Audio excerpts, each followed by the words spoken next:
İyi günler arkadaşlar. Cidden deriz biz neyledik? 5. bölümde 1. kısmının yanma ısısını kabla açıkladık. Örnek hal ettim. Başka dedik yanma ısısı nadine döce. Örnek hal ettim. Dedim gelen ders inşallah. Bağıstın inerek uygulamalı sorular 1. sorunu hallederim. O dedim ki önemli de ondan da o sınavda calsın bağıstı bakaloride calsın. Sayfa 138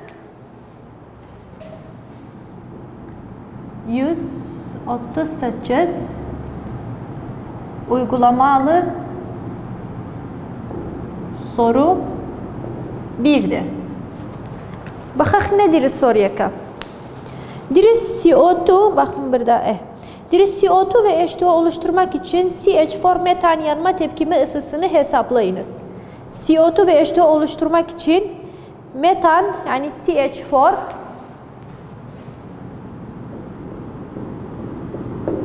artı O2 ederek. Çünkü nedir? Yanma ısısını ve hesaplayınız. CH4 o zaman CO2 artı H2O.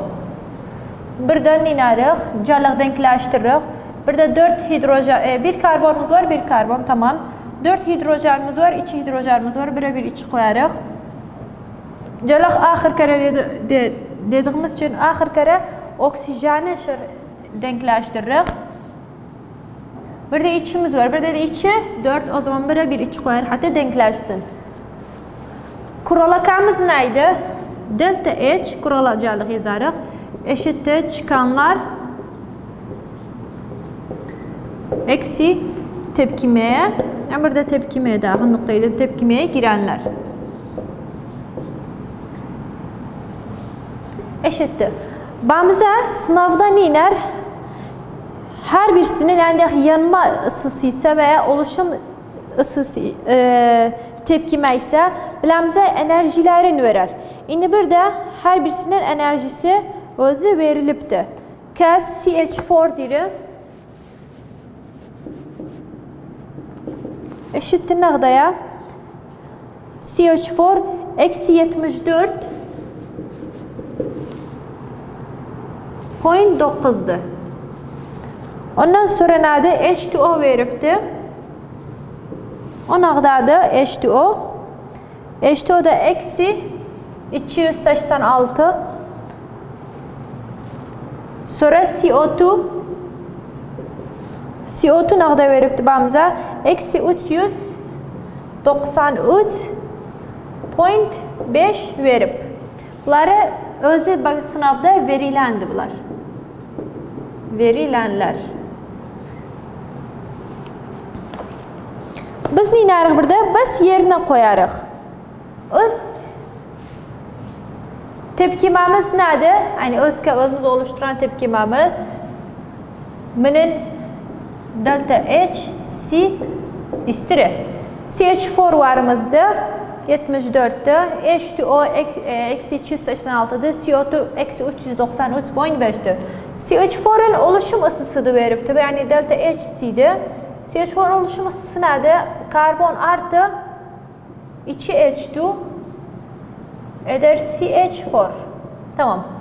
H2O'nun oluşum ısısı nedir? H2 artı 1 bölü 2 O2. Bu da delta HC.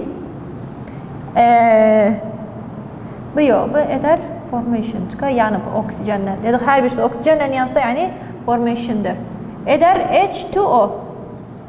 Ondan sonra CO2'muz var. CO2 karbon artı O2 eder CO2. Tamam. Buna ölçümün cəllik. Hani biz orada onu şey deriz. Tamam. Tepkimeye çıkanlar, eksi tepkimeye girenler. Bu kuralımız üzerinden yol giderik. Çıkanlar nedir? CO2 nəqda veribdi bağımıza?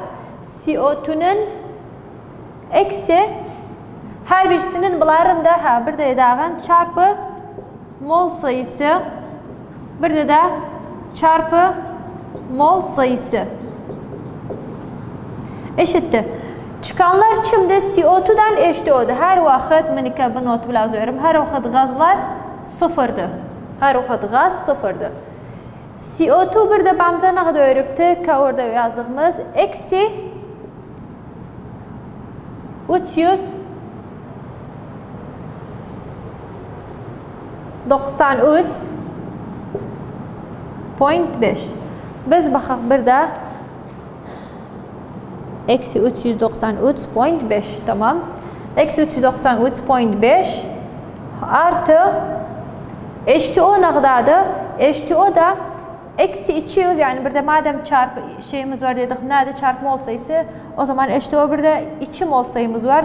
2 çarpı H2O ne kadardı? Eksi 286 parantezi kapatarıq. Eksi çıkanlar. Eksi tepkimeye girenler. Tepkimeye girenler kimdi? CH4 bir sayı çarpmışıq, yok çarpmamışıq. O zaman eksi 74.9 yazarıq. Artı 0'da 0 istemez yazağın. Tamam. Baxaq, mənin sonucu nə qədər çıxıb? 74.9 tamam. Artı 0. Mənin baxağın sonucu. Sonucu çıxıbdı. Eksi 890.6 eşitdir. Eksi 890.6 kilojül. Kimindir bu? Delta H C mənin. Yani biləmizə bəz deyirdik ki, bunu yandırsaq nə qədər çıxar? Biz yandırdıq.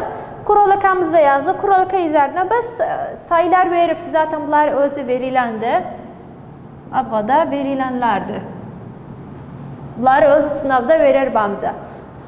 Biz yerine koyarıq. Bir de uygulama bir sorusuydu. Yanma üzerine idi. Gəlağın bir örnek problem 5-4. O oluşum ısısı üzerinədir. Bunlar hamısı bir tepkimeler yanma ısısı üzerinəydi.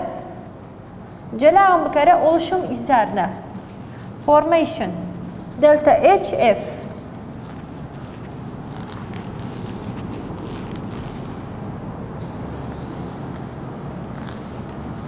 Her vakit soruda verilenler çok önemlidir. Verilenler veripse yani bu sual %90'ı hal olubdur.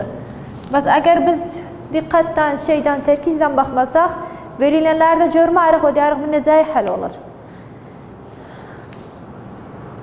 Sayfa dedik 139.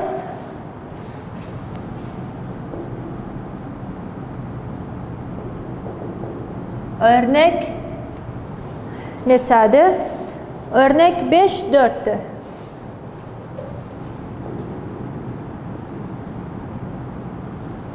Örnek 5-4 sayfa 139.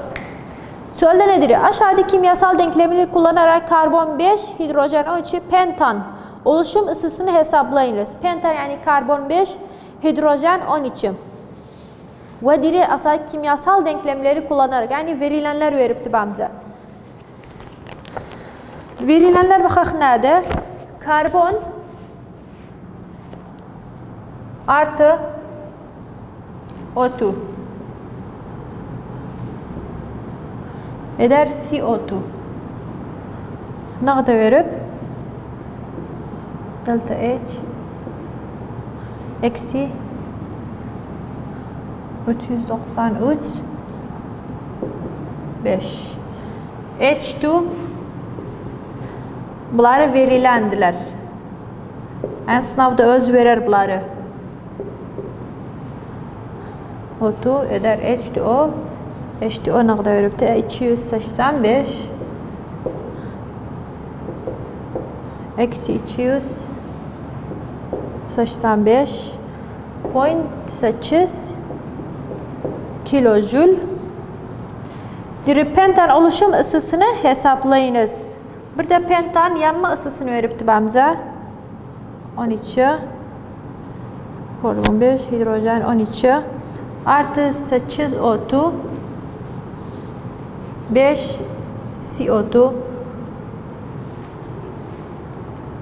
artı 6 H2O. من de veribdi.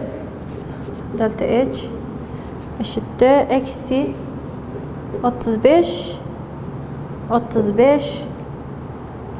35.6 kilojül. Nedir? Pentan oluşum ısısını hesaplayınız. Cəlləq, pentan oluşum ısısı nədir? Yəni, baxağım pentan necə olubdur? Hangi elementdən? Karbon artı H2 olar C5H12. Bu delta HF bilinməyəndir. 5 karbondur. 2 de o zaman 6 koyarıq. Tamam. Yani hemen edebiliriz kimi bir denklem çıxartıq deyə bilirik. Burada 5 CO2 6 H2O. Tamam. Delta H eşittir tepkimeye çıkanlar, tepkimeden çıkanlar eksi tepkimeye girenler eşittir. Çıkanlar nədir? Karbon 5, hidrojen 12. Kanaqdadır? Eksi 35.6 eksi bu çıkanlardı. Tepkimeye girenlerimiz kimdi? 5 karbon artı 6 H2. Yani burada 5 karbon, yani orada çarpı 5 ederiz. CO2 veribdi. 5 çarpı eksi 393.5 artı 6 H2, yani orada da hidrojeni 6'ya çarparıq. Çarpı 6. Çünki dediyimiz kimi hər birisinin mol sayısına da çarpı edərik. Çarpı 6 nəqdadır? Eksi 285.8. Baxaq, bunun sonucu nəqda çıxıbdır?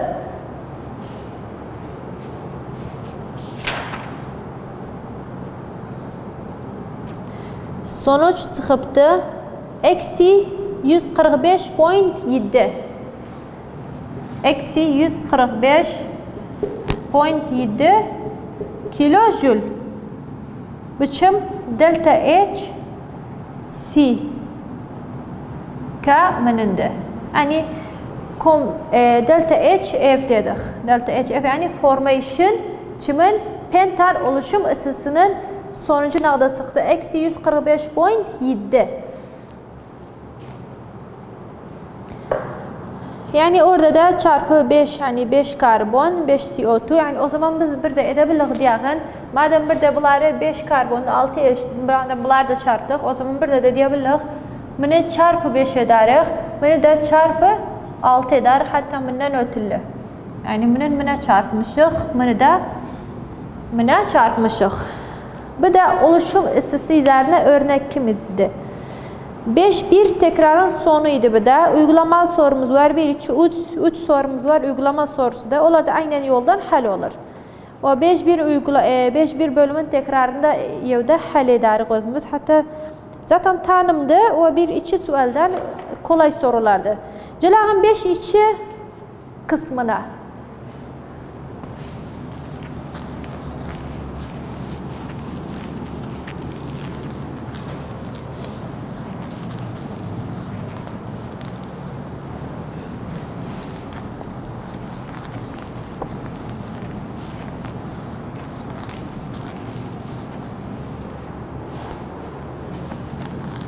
Beş içi kısmı tepkime itici gücü.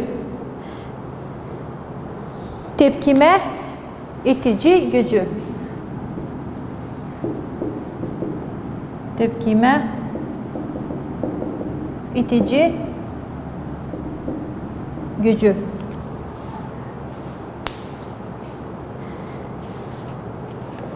Bir de 5 kısmı azdı. Bas önemlidir, sınavda çok gətirirlər.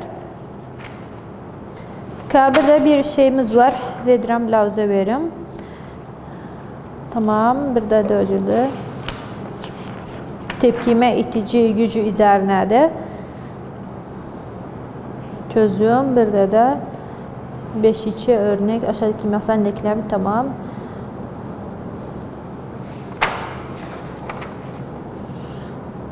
Burada da çözüm aynen oluşum üzerine soru hal edipti.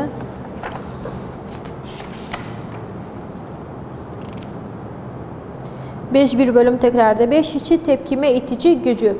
Entropi S.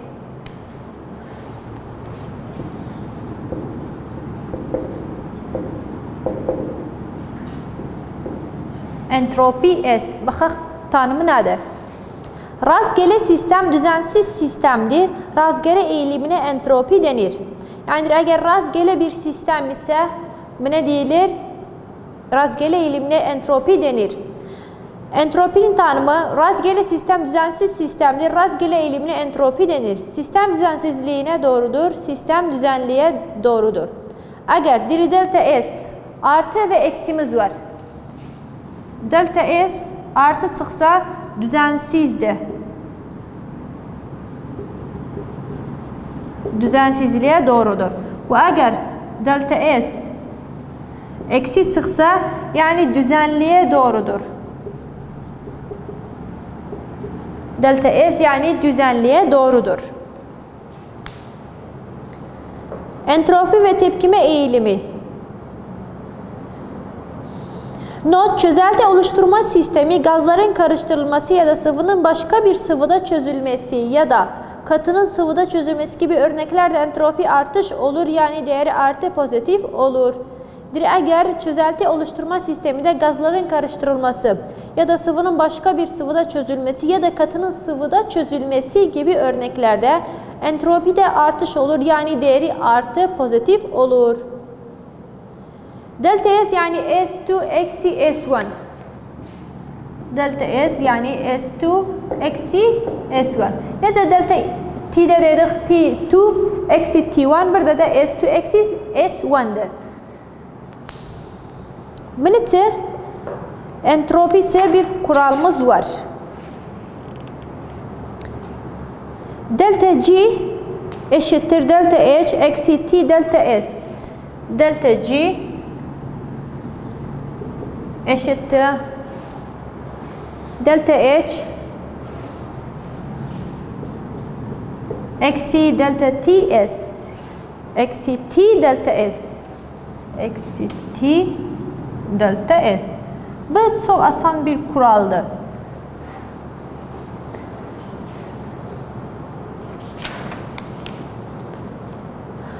Dikkat edilmesi gereken husus bir tanım sadece maddeler standart durumunda uygulanır. Dikkat edilmesi gereken husus bir tanım sadece maddelerin standart durumunda uygulanır.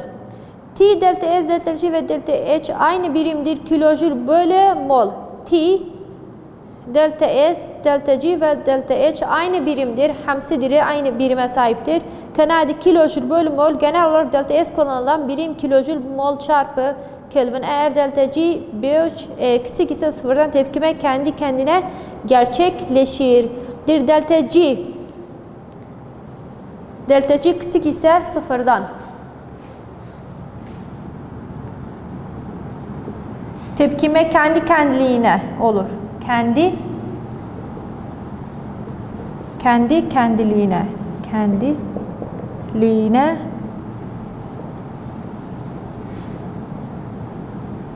gerçekleşir. Çim tepkime. Eğer delta G küçük ise sıfırdan yani delta G'nin sayısı sıfırdan daha küçük çıksa yani eksiden olsa o zaman tepkime kendi kendiliğinden gerçekleşir. Ve eğer sıfırdan büyük ise yani artıdan çıksa tepkime kendi kendiliğine gerçekleşmez. Bir soru hal edelim. Onun sorudan altı bir tablomuz var. O tablonu istedim okuyayım bağışçı. Sayfa 145'te bir tablomuz var. Tabloka mühimdir. Sınavda rica ederler. Tablokada delta H bir rezde, delta S, delta G ve tepkime durumu.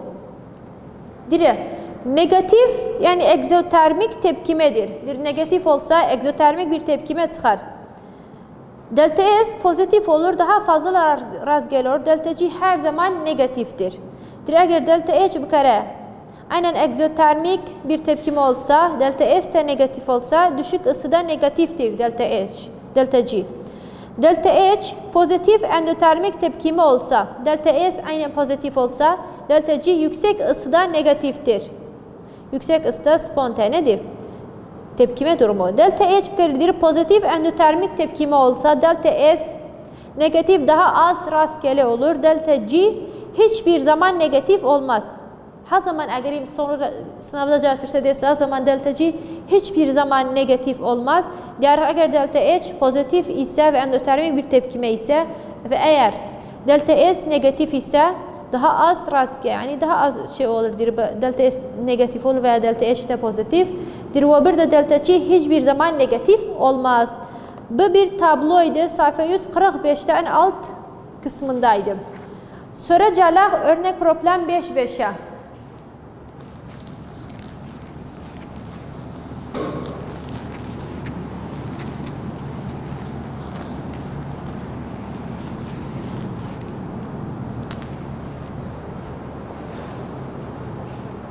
Soruda ne diyor? Bu tepkimeye göre NH4Cl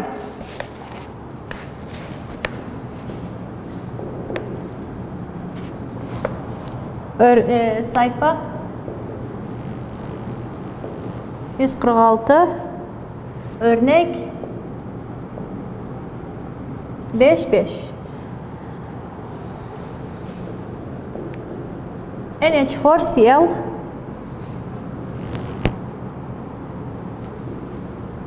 eder NH3